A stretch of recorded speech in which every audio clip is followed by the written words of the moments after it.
Hello guys and welcome back to another video. In today's video, I will show you how to fix this problem on Vivo phones where your phone suddenly starts speaking, touch stops working normally, and green highlight boxes appear around icons.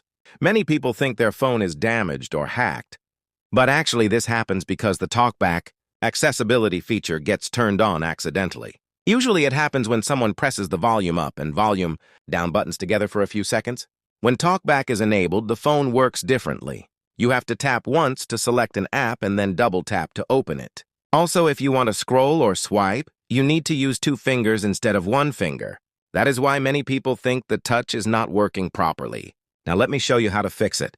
The first method is by going into Settings. Open Settings, then scroll down and go to Accessibility. After that, find TalkBack or Voice Assistant option and simply turn it off. But sometimes it becomes difficult to go into Settings because TalkBack changes all the controls. So there is also a much easier and faster method. Simply press and hold the volume up and volume down buttons together at the same time for around 3 to 5 seconds. After that, your phone will say TalkBack off and everything will go back to normal. Now you can use your phone normally again with single tap and normal swiping. If this video helped you, make sure to like this video and subscribe to the channel for more Android and Vivo tutorials. Thanks for watching, and I will see you in the next video.